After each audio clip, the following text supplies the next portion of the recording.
역사는 우리에게 있어서 대단히 중요합니다. 왜냐면요, 역사를 되돌려 보면 오늘을 살아가는 우리들에게 그와 똑같은 일이 일어나고 있음을 우리는 확인하게 되는 것입니다. 오늘 저는 사도행전, 사도들의 믿음의 행전 4장을 가지고 하나뿐인 메시지라는 제목으로 여러분들과 함께 하나님께 주신 것을 나누기를 원합니다.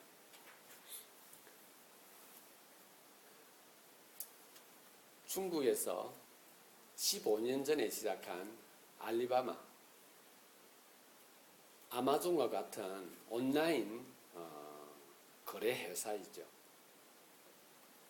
지금은 회원이 3억 이상이며 1일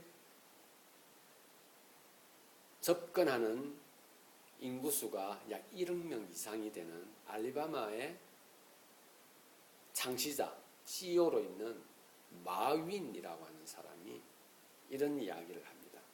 며칠 전에 어떤 기업에서 어떤 청년들과 이렇게 대담하는 시간을 갖게 했습니다. 그때 마윈이 이렇게 말을 합니다. 자기가 제일 행복했을 때는 언제였는가? 15년 전, 약 20년 전에 그가 한 달에 약 10만 6천 원 월급을 탈 때가 교사로서 수고하면서 받는 10만 6천 원을 받을 때가 제일 행복했다라고 이야기를 합니다. 그러면서 행복의 이유를 이렇게 말을 합니다.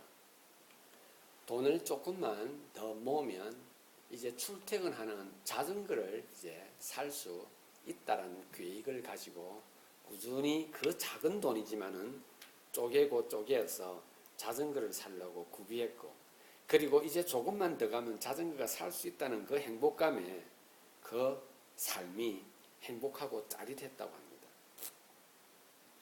어떤 젊은이가 질문을 합니다.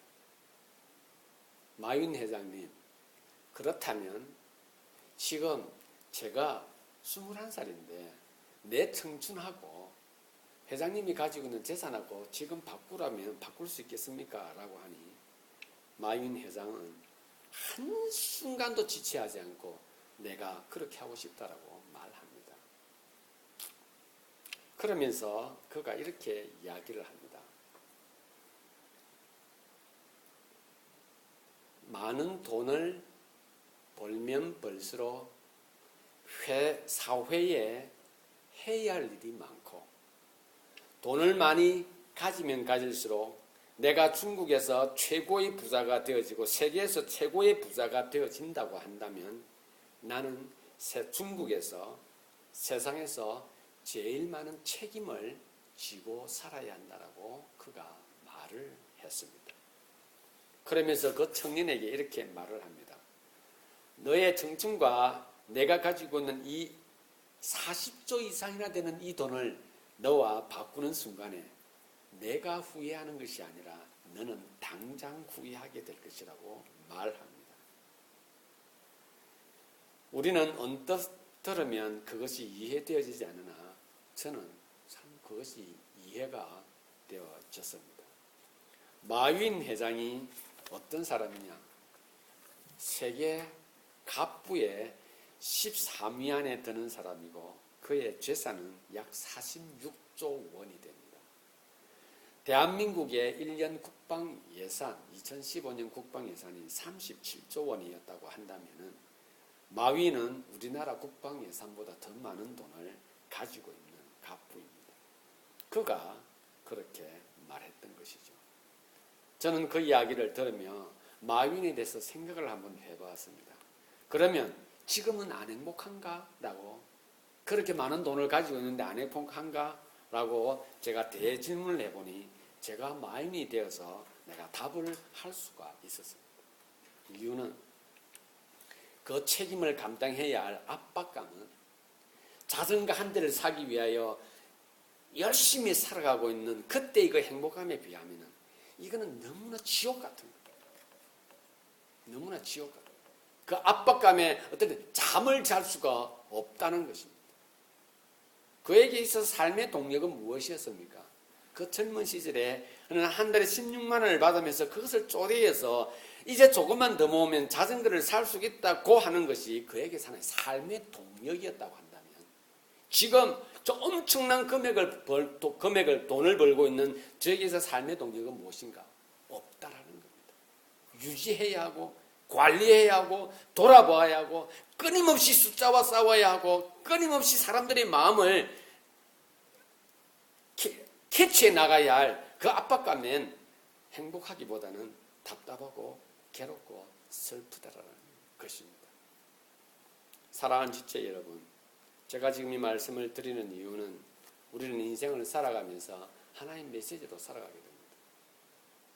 두 가지 이상의 메시지를 가지고 살아가게 되면 혼돈에 빠지게 되고 그리고 방황하게 됩니다. 어떤 일을 만났을 때에 저 문제가 내 인생에 있어서 어떤 영향을 미치고 있을 것인가 라고 하는 부분에서 선뜻 빨리 결정하지 못함으로 인하여 우리 인생은 방황하게 되는 것이죠. 괴로워하게 되는 것이죠. 심지어 어떤 사람은 잘하고 있던 것마저도 놓쳐버리게 되죠. 연인과의 헤어짐, 시험에서의 실패, 내가 목표하던 것을 잃어버렸을 때, 내가 계획하고 있던 타임을 내가 놓쳐버렸을 때 우리는 어떤 마음을 가지게 됩니까?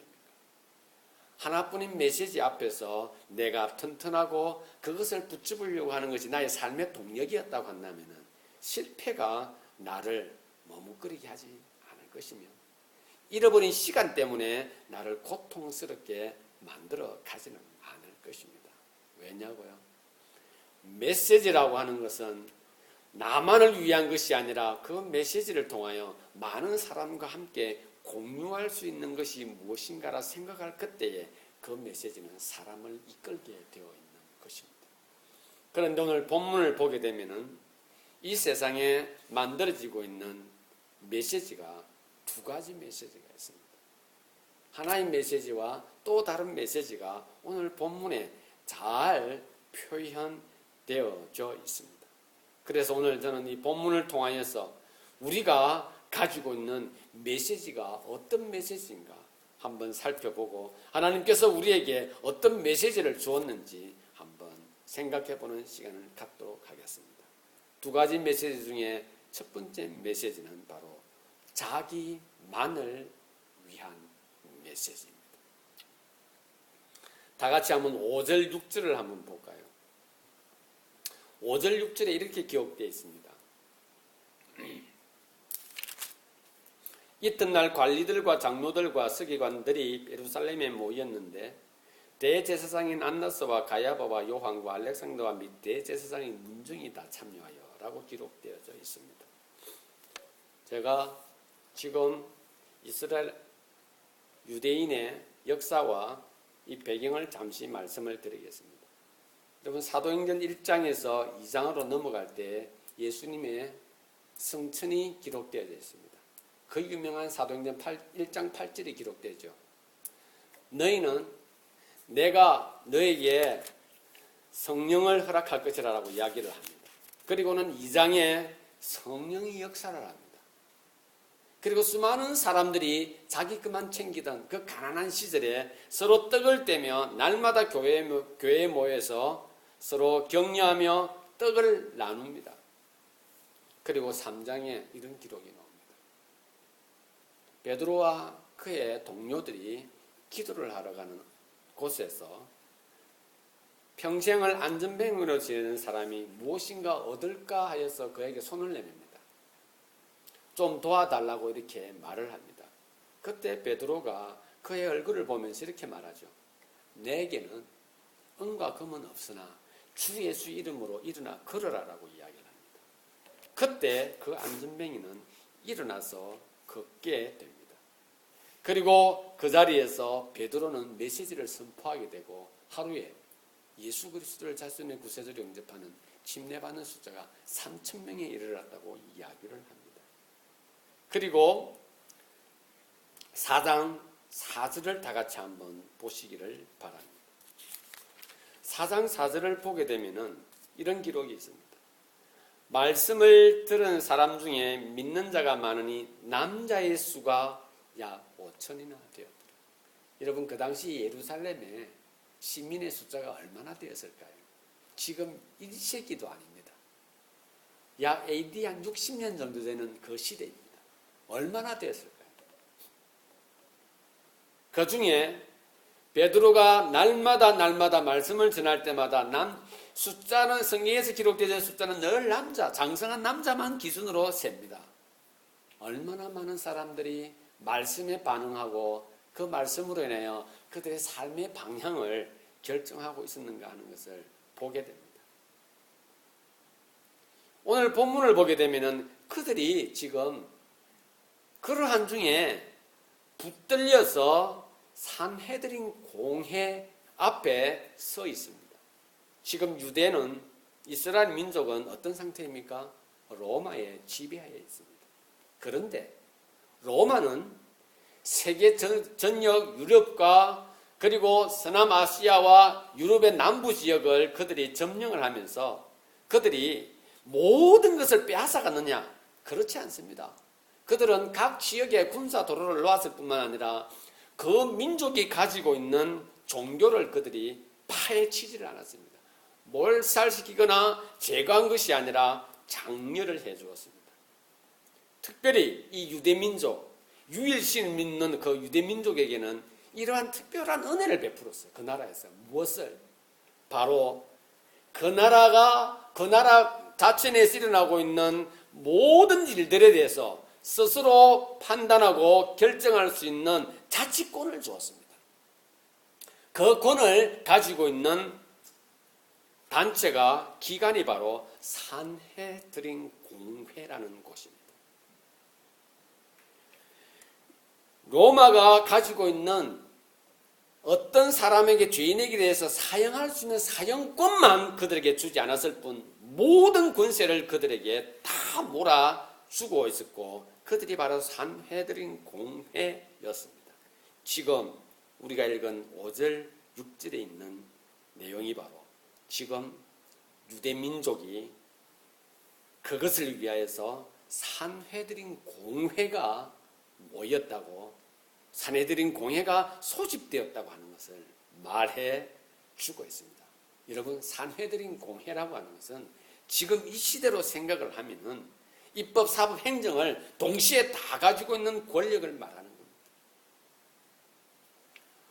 그들이 결정하면은 사람을 죽일 수도 있고 살릴 수도 있는 권한, 그리고 민족에게서 완전히 그냥 빼버릴 수도 있는 권한을 가지고 있는 사람입니다. 사람의 생사, 화복을 좌지우지할 수 있는 그러한 권력을 가진 곳이 바로 산헤드린 공회입니다.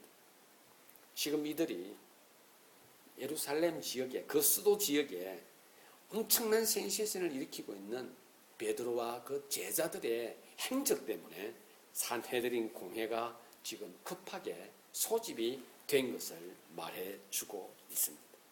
여러분, 산헤드린 공회가 지금 베드로와 그 제자들을 지금 이제 붙들어 놓고 그들을 신문하고 있습니다. 이들이 하고 있는 말들을 우리가 한번 살펴보도록 하겠습니다. 7절을 한번 보도록 하겠습니다. 산헤드린 공회원들이, 그 엄청난 권력을 가지고 있는 그 사람들이 스슬퍼런 눈을 뜨고는 그들에게 신문을 합니다. 이렇게 말합니다. 너희는 누구의 권세와, 무슨 권세와 누구의 이름으로 이 일을 행하느냐라고 말합니다. 여러분, 세상에 힘 있는 사람들은 있죠. 약자들을 불러서 신문을 할 때 자기들에게 불리하게 질문하지 않습니다. 질문을 한 내용은 답변을 하는 순간에 그들은 바로 어떤 올무에 빠지도록 질문을 합니다. 그래서 그들은 지혜롭다라고 그러죠. 꾀가 아주 많은 거예요. 교무하고 교활한 사람들입니다. 여러분 기억나십니까? 유대인들이 예수님을 십자가에 못 박기 전에 거기에 재판할 때 동일한 질문으로 이렇게 질문을 했던 겁니다. 너는 누구냐? 네가 유대인의 왕이냐? 네가 과연 하나님의 아들이냐? 이렇게 질문을 합니다. 답은 이미 정해졌죠. 저는 하나님의 아들이라 하였고 하나님 나라를 갖다가 방해했던 사람에게 그들은 죽이려고 계획을 다 잡고 그냥 그가 인정하도록 질문을 하는 것입니다. 지금 이들은 어떤 권세로 베드로와 함께한 동료들에게 이렇게 질문을 합니까? 힘이 있다. 여러분 그들의 머릿속에는 어떤 메시지가 있을까요? 내 말 듣지 않으면 넌 죽는다는 것이죠. 우리 말대로 하지 않으면, 우리가 시키는 대로 하지 않으면 너는 네가 가지고 있는 모든 것을 빼앗길 수 있다고 하는 것을 그들은 지금 말하고 있는 것입니다. 공회에 모였으니 너희가 잘못했다고 하는 것을 말하든지, 아니면 이단의 괴수로 십자가에 죽은 그 예수 그리스도의 도당이라고 말하고 너희들도 여기서 이단의 괴수로서 함께했던 당연히 죽어야 할 사람인 것을 선포하고 너희들은 이 자리에서 그것을 자백하라라고 무엇으로 그들이 가지고 있는 권력을 말하는 것입니다. 이 세상에는 두 가지의 메시지가 있는데 바로 첫 번째 메시지는 바로 자기만을 위한 메시지인 것입니다. 여러분, 이러한 메시지에 반응하고 있는 나 자신을 우리가 어떻게 확인할 수 있는지 아십니까?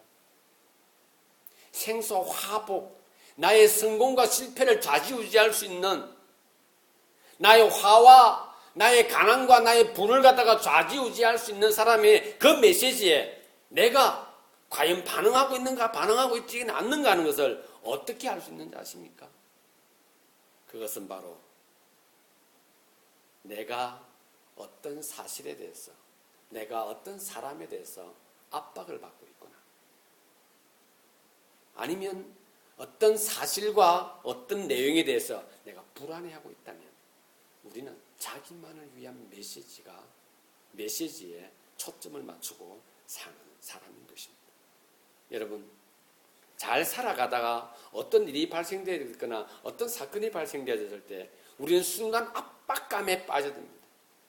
공부를 잘하다가 갑자기 공부가 안 된다든지 내가 계획했던 것들이 갑자기 막혀져 버릴 때 우리는 압박을 받습니다. 불안해집니다. 내일에 대해서 불투명한 것이 되어요. 잠을 못 이루는 그런 상황에 빠져들 때가 있습니다.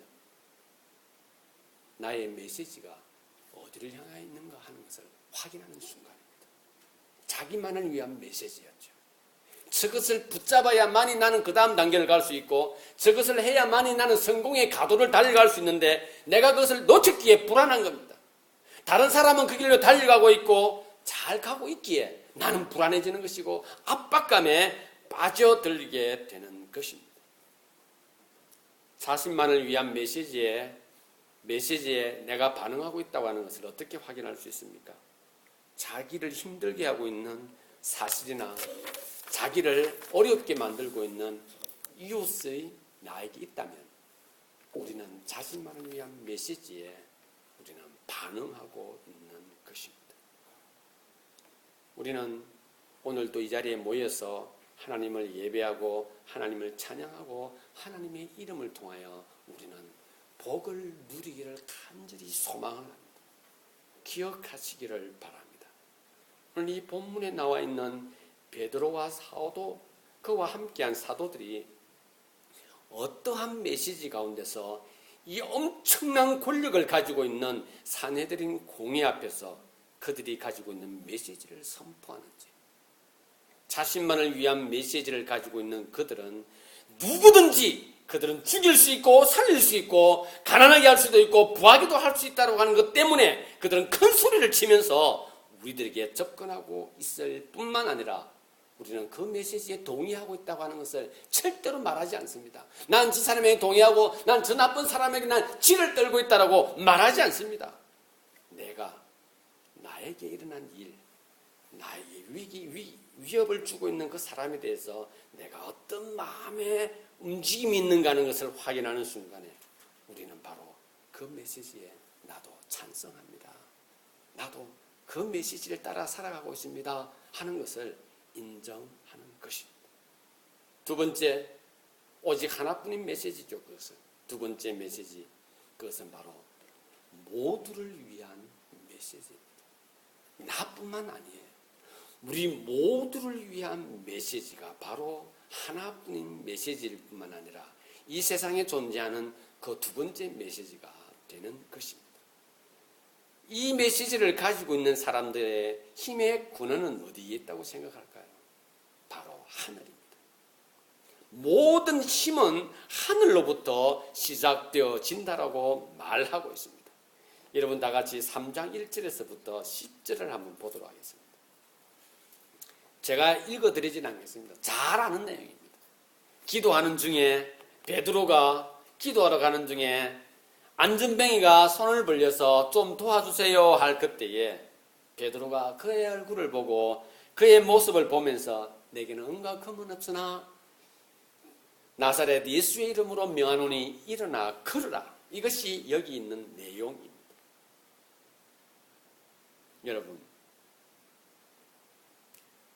평생 시장 어귀에서 안전뱅이로 있던 그것이 그의 삶의 그의 주업이었다고 한다면은 거기에 있는 평생을 산 그 사람은 예루살렘에 있는 대부분의 사람들은 알고 있을 것이라 이겁니다. 그런데 그 안전뱅이가 어떤 사람의 손길 한 번으로 온전히 나았다고 한다면은 여러분, 우리는 첫 번째 반응은 무엇이겠습니까? 무엇이겠습니까? 어떻게? 누가? 어떻게? 누가? 아니, 그 사람이 어디 갔어? 몰라? 어제? 어떻게? 어떻게? 그 사람 어디 갔어? 그 사람 나왔는데 어떻게? 반응을 하게 되는 겁니다. 여러분, 누가 했습니까?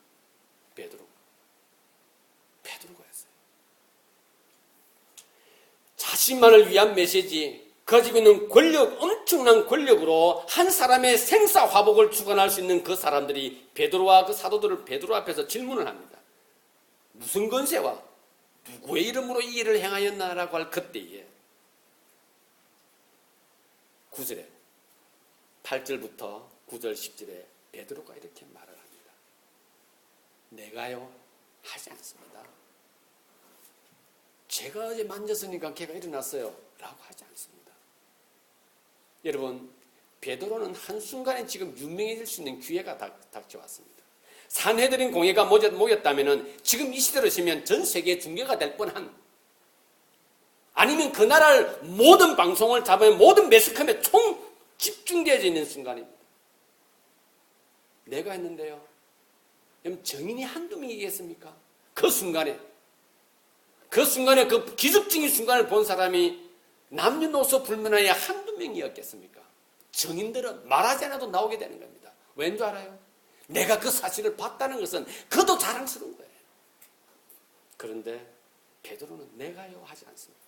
뭐라고 이야기를 합니까? 9절에 만일 병자에게 행한 착한 일에 대하여 이 사람이 어떻게 구원을 받았느냐고 오늘 우리에게 질문을 한다면, 너희와 모든 이스라엘 백성들은 알라. 너희가 십자가에 못 박고 하나님이 죽은 자 가운데서 살리신 나사렛 예수 그리스도의 이름으로 이 사람이 건강하게 되어 너희 앞에 섰느니라. 이 예수는 너희 건축자들이 버린 돌로서 집 모퉁이의 머릿돌이 되었느니라. 그의 생명과 그의 내일의 삶을 갖다가 옥죄고 있는 그 산헤드린 공회 앞에서 베드로는 역질문을 합니다. 역질문을. 그들이 한 질문은 무엇이었습니까? 무슨 권세와 누구의 이름으로? 그가 바로 말해버리시면 속 시원할 것이나 베드로는 그것의 메시지를 첨가합니다. 거기에 너희가 한 행동들, 너희의 역사를, 너희 조상이 한 역사를, 우리들이 했던 그 잘못된, 자기를 체면시키는 거, 우리가 했던 그 일들을 그는 그 앞에서 이야기를 하며 나는 그분의 권세대로, 나는 그분의 이름으로 이 일을 했다라고 그는 자신 있게 말을 합니다. 여러분, 숨어 들어간 소리가 아니었어요. 부끄러운 메시지를 말하려고 하는 것이 아니었습니다. 내 잘났네 하고 고개를 이렇게 쳐들고 하는 게 아닙니다. 그냥 똑바로 보고 예수님께서 나로 이 일을 하게 했나이다 하며 그들의 모습을 지금 말하고 있습니다. 그리고는 베드로가 이렇게 선포하죠. 12절에 다른 이로서는 구원을 얻을 수 없나니 천하인간의 구원을 얻을 만한 다른 이름을 우리에게 주신 일이 없다라고 하는 예수 그리스도와 하나님의 살아계심을 담대하게 선포하고 있습니다. 여러분, 베드로는 자신을 위한 메시지가 아니에요. 베드로는 얼마든지 거래할 수 있고 베드로는 얼마든지 사내들인 공회의 마음을 휘잡을 수 있는 것을 그는 가지고 있다고 생각을 한다면 얼마든지 다른 방법으로 출세를 위해서 성공을 위해서 유명세를 타기 위해서 그런 선택할 수 있는 길이 너무나 많았던 그였었습니다. 그러나 그것은 그에게 있어서 자신만을 위한 메시지인 걸 알았기에 자신을 살게 하고 죽게 하고 생사화복을 추적하는 분이 누구신가? 하나님이 곧 그이란 사실을 그는 지금 고백하고 있는 것입니다. 사랑하는 지체 여러분, 우리는 이 땅을 살아가면서 수없이 많은 이런 메시지를 듣습니다. 너는 무슨 권세로 누구의 이름으로 이 일을 하냐라고 하는 질문을 수없이 많이 받습니다. 우리는 그럴 때마다 이렇게 말을 하죠. 하나님께서 지금 이러한 위기를 극복하도록 나에게 주셨구나. 우리의 역사들 속에 이런 내용이 있습니다. 일제가 이 나라를 점령했을 때 가만히 보니 예수 믿는 사람이 너무나 많은 겁니다. 그래서 그들은 신사를 차려놓고 일본 그 천황의 폐가 있는 그곳을 차려놓고는요 모든 예수 믿는 사람들을 다 불러서 이렇게 말합니다. 여기에 이 신사에 절을 할 것이냐 절을 하지 않을 것이냐. 너희를 이 조선을 위해서 일본을 위해서 아시아를 위해서 이렇게 죽어간 이 신사를 위해서 너희가 절할 것인가 절하지 않을 것인가. 만약에 절을 하면 살려줄 것이요 그렇지 않으면 내가 너희를 다 죽일 것이다 라고 할 그때에 두 부류가 있었습니다. 한 부류는요 자기만을 위한 메시지에 살아가는 사람은 이렇게 생각을 합니다. 내가 죽으면 이 복음을 누가 전하리. 그래서 그는 자신에게 말을 합니다. 지금도 그것을 말하고 있습니다. 내가 죽어버리면 이 복음을 누가 전하니. 그래서 그는 그의 앞에서 신사에 절을 합니다.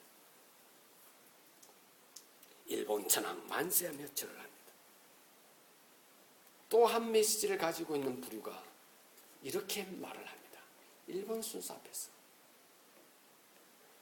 하나님 외에는 나는 결코 고개를 숙이지 않을 것이며 숭배하지 않을 것이라 라고 말하며 예수 그리스도의 이름으로 나는 이 땅에서 마지막을 산다 할지라도 나는 그것으로 기뻐하겠다 말합니다. 여지없이 총알이 날라오고 칼에 난자가 되어지죠. 그의 가족들도 마찬가지였습니다. 사랑하는 지체 여러분, 우리는 어떠한 메시지에 반응하고 있습니까? 주의 말씀, 하나님께서 나에게 허락하신 그것을 위해서 반응하고 있습니까? 아니면 내가 만난 것이 하나님께 영광이 된다라고 생각하며 거기에 반응하고 있습니까? 세상은 하나님을 버리고 예수 그리스도의 대속의 죽음을 버리는데 주저하지 않았습니다. 여러분, 우리는 그것을 세상이라 그러죠. 여기 한번 보시기를 바랍니다. 대제사장들과 안나스와 가야바와 요한과 알렉산더와 대제사장과 그 문중들이 누구입니까? 누구예요? 우리가 생각하는 안쪽이라고 믿는 거예요. 하나님의 백성이라고 굳게 믿고 있는 자들이었습니다. 여러분, 우리는 세상이라 말하면 이 교회 밖을 말하기도 합니다. 그러나 기억하시기를 바랍니다. 교회 밖이 세상이 아닌 겁니다. 그리스도 밖이 세상인 겁니다. 저와 여러분들은 말씀 가운데 있고 하나님의 이름을 부른다 하면서도 우리는 나 자신만을 위한 메시지에 반응하고 있지 않은지, 우리 모두를 위한 메시지 앞에서 기꺼이 내 목숨을 내어놓고 나에게 수치와 모욕이 온다 할지라도 하나님의 영광을 위해서 내 자신을 버리겠노라고 고백할 수 있는 그러한 메시지, 그것이 저와 여러분들이 나아가야 할 메시지며 그 메시지는 바로 하나밖에 없다는 것을 기억하시기를 바랍니다. 결론을 맺겠습니다. 우리가 들을 수 있는 메시지는 하나밖에 없습니다. 절대로 두 개가 될 수가 없습니다.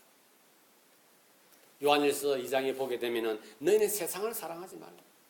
또한 세상에 있는 것들을 사랑하지 말라. 누구든지 세상을 사랑하면 하나님의 사랑이 거기에 없다. 그 안에 없다라고 말하고 있습니다. 여러분, 내가 계획했던 것이 하나님께 영광이 되어진다고 착각하지 마시기를 바랍니다. 내가 기도하고 내가 확신하고 가라는 이것이 하나님께 영광이 되어지게 이것이 안 되면 안 된다라고 생각하지 마시고 착각하지 마시기를 바랍니다. 우리는 언제든지 하나님 말씀 앞에서 아멘하며 하나님 말씀 앞에서 예스 할 수 있어야 하는 겁니다. 우리는 얼마나 많이 이 메시지 앞에서 넘어지는지 모릅니다. 그래서 우리는 하나님 앞에 시간을 달라고 그러지 않습니까? 그래서 우리는 하나님 앞에 물질을 달라고 하지 않습니까? 무엇을 이루기 위해서? 내 욕심을 이루기 위해서. 그래서 이렇게 말하죠. 내가 잘 되는 것이 하나님께 영광이 되지 않습니까? 라고 말하기 시작하는 겁니다. 아닙니다. 하나님께 영광이 되는 것이 나에게 기쁨이 되고 나에게 행복이 되는 것입니다. 우리는 거꾸로 생각할 때가 참 많이 있죠. 모두를 위한 메시지에 반응하기보다는 나를 위한 메시지에 반응하죠. 그러면서 세상을 향해서 세상은 그렇다나 그가 바로 그리스도 받겠다는 것을 우리는 잊지 말아야 하는 것입니다. 메시지는 둘이 될 수 없습니다. 모든 메시지는 하나입니다. 나를 위한 메시지도 하나이고 모두를 위한 메시지도 하나입니다. 나를 위한 메시지는 모든 것이 내 중심으로 진행되어질 거기에 기성정결을 답니다. 1, 2, 3, 4를 다하게 되는 것입니다. 그래서 경쟁사회에서 낙오된 자는 무시당해야 한다는 겁니다. 맞습니까? 게으르고 못 배운 사람은 가난하게 되어야 하고 사람들에게 버림받아야 된다라고 하는 것이 맞습니까? 그렇지 않습니다. 우리 모두는 하나님 앞에서 사랑받을 수 있도록 지원받은 존재들입니다. 우리가 정한 것 때문에 그것이 하나님의 뜻이라고 말하지 마시기를 바랍니다. 그렇기 때문에 우리의 메시지, 모두를 위한 메시지에 반응하게 됨으로써 세상에 일어나고 있는 모든 것에 우리는 반응하게 되는 것입니다. 그러기에 내가 윗자리에 가야 하며 내가 저 자리에 있어야만이 되며 내가 저것을 가지고 있어야만이 복을 받은 것이 아니라 그 자리에 있는 그것이 바로 복받다는 사실을 확인하는 자가 진정 복을 누리는 자인 것을 기억하시기를 바랍니다. 그래서 우리는 한 메시지를 정하였다면 그 메시지를 따라서 살아갑니다. 권력에 머리를 숙여야 한다는 그 메시지는 나를 위한 메시지입니다. 그렇다면 모든 것이 거기에 따라가죠. 우리 스스로 말하기를 하나님을 믿는 사람이라 말하는 사람들도 그 메시지에 반응하기 시작합니다. 여러분, 좋은 것, 내 자녀가 시험에 합격하면 복을 받았으나 떨어지면 저주를 받았다고 생각하여 심지어 교회조차도 말하지 못하는 그 나약함, 여러분, 나를 위한 메시지에 반응하는 거예요. 내가 잘 되고 내가 못 되는 것에 있어서 내가 책임을 지려고 해서는 안 되는 겁니다. 하나님께서 허락하신 것에 늘 감사하며 반응하는, 그래야 우리는 범사에 감사할 수 있는 마음을 갖게 되는 것입니다. 모두를 위한 메시지에 반응하게 됨으로써 내가 아픔이 있더라도 그것을 말함으로 인하여 그러한 아픔이 있는 그들도 그 메시지에 위로를 받게 됩니다. 교회 간에 실패하는 자가 없어. 교회 간에 병든 사람이 없어. 교회 간은 다 영육간에 강건해야 돼. 가면 성공해야 되고 실패하지 말아야 되니 실패한 자가 교회로 갈 수 없고 병든 자가 교회로 갈 수가 없고 건강하다가도 병이 들면은 교회에 말할 수 없는 이것이 우리의 현실이라고 한다면 누구도 교회를 통하여 위로받을 수 없고 누구도 실패를 통하여 하나님 앞에서 참된 메시지를 들을 수가 없도록 우리가 방해하고 있다는 사실입니다. 오늘 주께서는 하나님의 나라를 통하여 모든 힘이 공급되어지고 그것을 앞에서 살아가는 것이 참된 삶이라고 하는 것을 엄청난 권력 앞에서도 담대하게 말하는 베드로를 통하여 우리에게 어떤 메시지에 반응하며 살아야 할 것인가를 말해 주고 있습니다. 여러분, 잘 되고 잘나고 건강하고 쭉쭉 나가는 것 정말 좋습니다. 하나님께서 원하시는 것입니다. 그러나 중요한 것은 하나님은 그러한 사람도 그렇지 않은 사람도 동일하게 사모하고 사랑하고 위로해 주시기를 원하시며 그 모두를 위해서 예수 그리스도가 십자가에 못 박히셨다는 것을 기억하시고 우리는 이 땅을 살아가며 내가 어떤 메시지에 반응하며 살아갈 것인가 하는 것을 기억하시고 오늘도 여러분들이 지금 귀를 열어 듣고 있는 메시지 앞에서 어떤 메시지가 여러분들의 귀를 지나가고 어떤 메시지가 여러분들의 가슴속으로 와닿고 있는지 잘 기억하시기를 바랍니다. 그 메시지는 바로 여러분들의 가치를 결정할 것이고 여러분의 삶의 방향을 결정할 것입니다. 결국은 사람을 판단하고 사람의 가치를 논단하게 하는 근거가 된다는 사실을 기억하시고 오직 하나뿐인 메시지 앞에 반응함으로 하나님께 영광을 돌려드리는 저와 여러분들이 될 수 있기를